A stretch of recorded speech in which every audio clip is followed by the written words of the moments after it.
नमस्कार दोस्तों। आज हम स्टार्ट करने जा रहे हैं विषय गणित, जो कि आपके सभी तरह के कॉम्पिटिटिव एग्ज़ाम बच्चों के स्तर से भी जुड़े हुए हैं। जो जैसे कि नवोदय विद्यालय, नवोदय विद्यालय से संबंधित।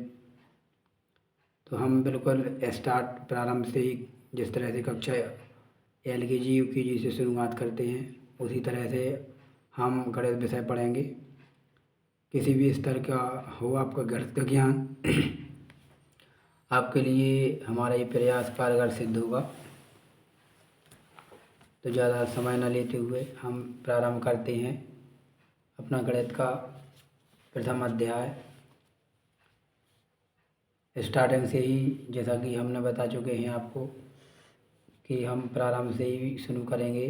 तो सबसे पहले हमारा गणित विषय के अंतर्गत जो आता है वो हमारा नंबर आते हैं, गिनती आती है। तो एक हम पहले चर्चा करेंगे विषय गिनती के ऊपर। गिनती जो है वो कैसे प्रारंभ हुई।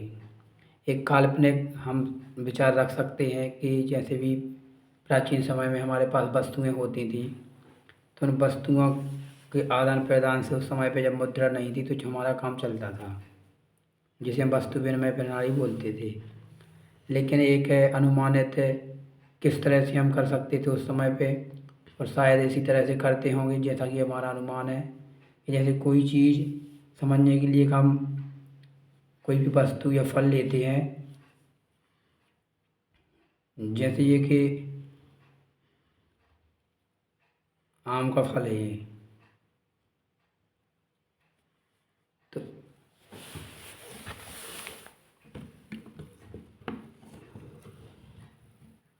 जैसे इस तरह से हमारे पास एक आम का फल है, तो इसको कहीं ना कहीं एक चिन्ह दिया गया होगा ये।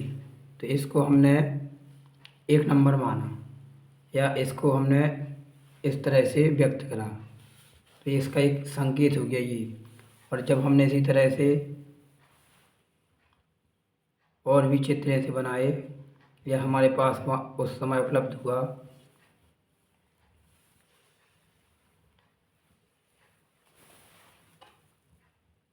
तो हमने इस तरह से इनको ये चिन्ह दिया, तो इसको हम 2 बोलने लगे। इसी तरह से आगे हमारी धीरे धीरे गिनती बढ़ती गई और इसी तरह से हमने गिनती प्राप्त करी। तो चूँकि ये गिनती आपको आती है, पहले से आती होगी।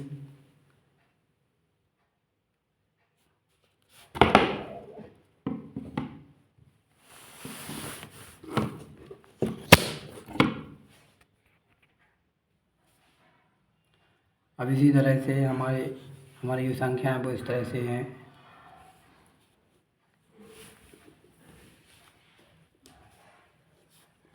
इस तरह से अनंत तक हम पहुंच जाते हैं। अब इन्हीं में कई प्रकार की हमारी संख्याएं होती हैं और उन्हीं के आधार पर इनको डिवाइड करा गया है, बांटा गया है।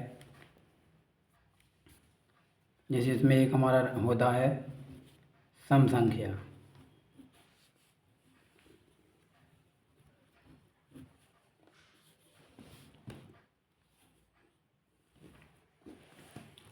सम संख्याएं ऐसी संख्याएं होती हैं जो 2 से पूरी तरह से विभाजित हो जाती हैं। जैसे इसमें हमारा 2, 4, 6, 8, जो कि हमारा 2 का पहाड़ा है होता है, और 2 के पहाड़े को हम आगे बढ़ाते जाएंगे तो हमें सम संख्याएं प्राप्त होती जाएंगी।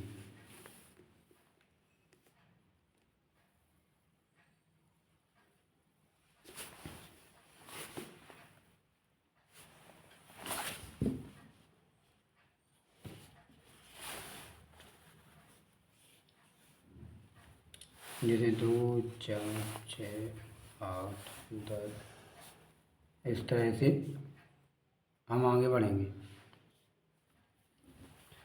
इसमें दूसरा भाग विषम संख्याओं का होता है। विषम संख्याएं ऐसी संख्याएं होती हैं जिनमें 2 का पूरी तरह से भाग नहीं जाता है। जैसे 3, 5, 7, 9, 11 अनंत तक।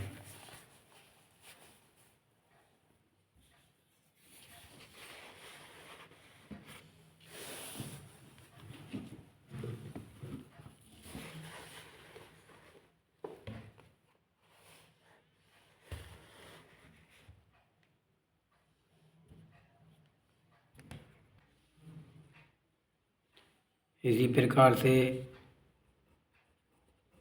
पूर्ण संख्या,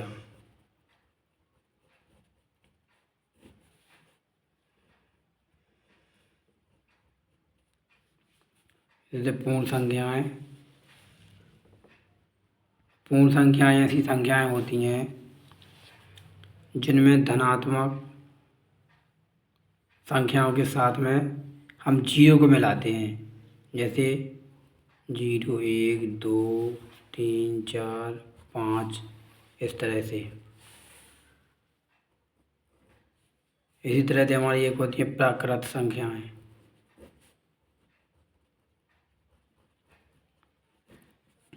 प्राकृतिक संख्याएं जो होती हैं वो हमारी 1 से शुरू होती हैं और अनंत तक चलती हैं। इनमें सभी धनात्मक संख्याएं होती हैं। अगला है हमारा पूर्णांक संख्याएं।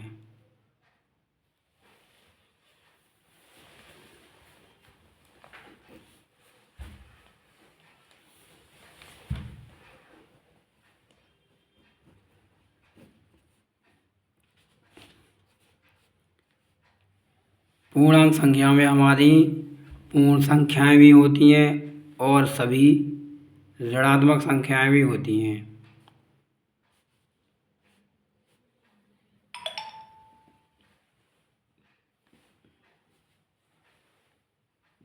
जैसे -1, -2, -3, 0, 1, 2, 3 इस तरह से।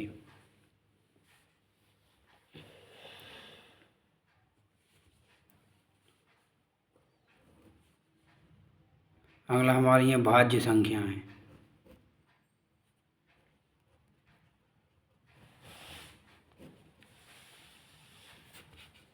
भाज्य संख्याएं ऐसी संख्याएं होती हैं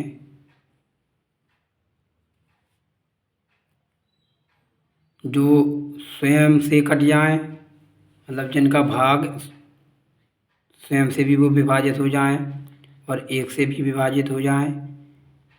इसके अलावा अन्य और किसी भी संख्या से वो विभाजित हो जाएं तो वो हमारी भाज्य संख्याएं कहलाती हैं। जैसे हमारे 6 है, 4 है, 8, 10, 9 भी है,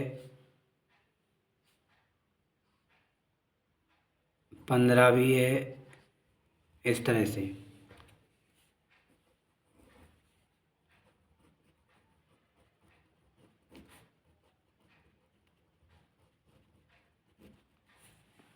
अगला हमारा अभाज्य संख्याएं।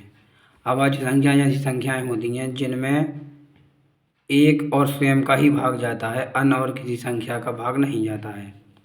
जैसे 2, 3, 5, 7, 11, 17, 19, 21 इस तरह से।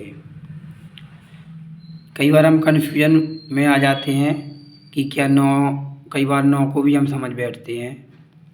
तो चूँकि 9 एक विषम संख्या है किंतु यह एक अभाज्य संख्या नहीं है।